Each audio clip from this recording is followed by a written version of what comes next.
Assalamualaikum warahmatullahi wabarakatuh. Ananda sekalian, kali ini kita akan membahas tentang materi pelanggaran hak asasi manusia dalam perspektif Pancasila. Nah, nanti akan kita bahas tentang hakikat, fungsi, tujuan, dan prinsip dari hak asasi manusia. Nah, di dalam mempelajari materi ini, nanti yang akan kita lihat di sini adalah apresiasi dari nilai-nilai Pancasila dalam penerapan hak asasi manusia.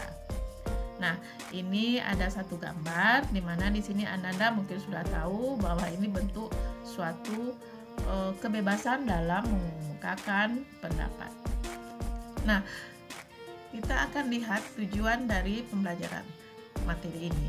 Nah, adapun nanti yang diharapkan bahwa Ananda akan mampu menguraikan berbagai macam hak dan melakukan analisis terkait keterpenuhan hak-hak asasi manusia.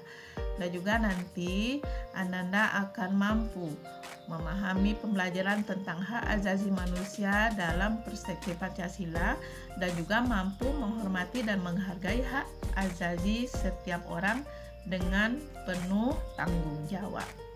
Nah, kita lihat hakikat dari hak asasi manusia.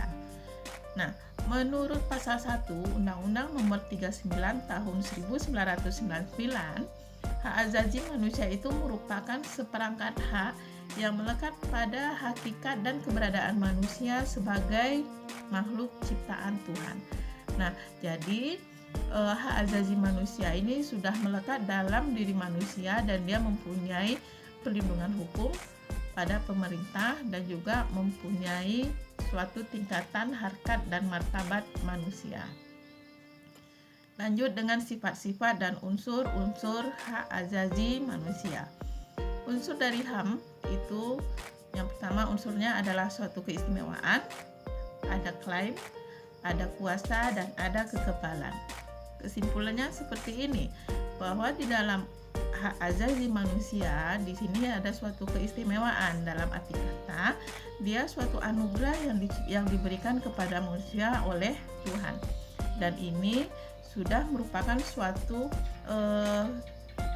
keinginan, sudah suatu merupakan keistimewaan yang diberikan oleh Tuhan, dan ini tidak bisa dikatakan sebagai suatu pemberian manusia.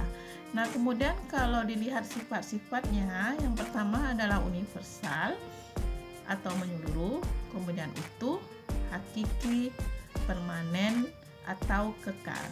Nah, jadi di dalam sifat-sifat hak asasi manusia, universal di sini maksudnya adalah dia berlaku untuk semua orang, tidak ada suatu pengecualian. Jadi setiap manusia yang lahir langsung melekat dalam dirinya hak asasi manusia. Jadi dia permanen, artinya tidak bisa dicabut dan juga tidak bisa diberikan. Kemudian dilihat lagi fungsi, tujuan, dan prinsip hak asasi manusia. Nah, tujuannya yang pertama adalah melindungi orang dari kekerasan dan kesewenang-wenangan. Kemudian mengembangkan rasa saling menghargai sesama manusia, mendorong tindakan yang dilandasi kesadaran untuk bertanggung jawab. Kita lihat fungsinya. Fungsinya yang pertama adalah membuat pemegang hak menjadi lebih berdaulat. Kemudian yang kedua, memperluas kepentingan. Di dalam prinsip hak asasi manusia, Ananda bisa lihat di sini ada menurut Lonaka, kemudian ada menurut Manfred.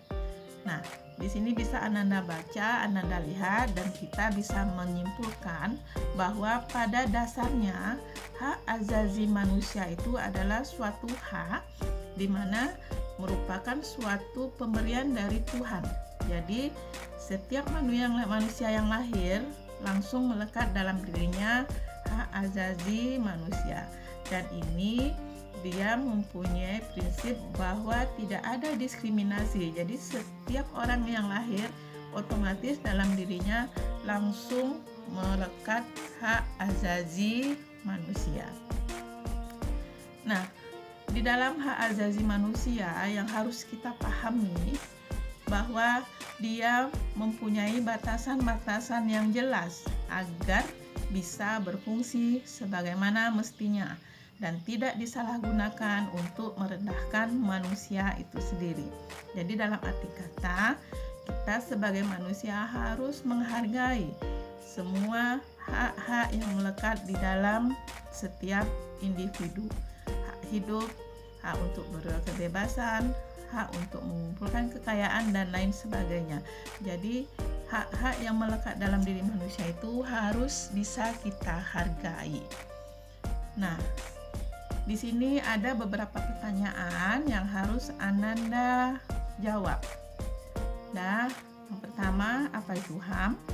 Kedua, sifat-sifat HAM. Yang ketiga, arti HAM bersifat universal. Kemudian yang keempat, upaya yang harus dilakukan agar memahami prinsip HAM. Dan yang terakhir, 1 pelanggaran hak asasi manusia yang ada di rumah. Nah, jadi Ananda silahkan kerjakan tugas ini. Demikian saja, dan mudah-mudahan Ananda bisa memahami, bisa mengerti dari materi yang sudah kita pelajari ini. Demikian saja. Assalamualaikum warahmatullahi wabarakatuh.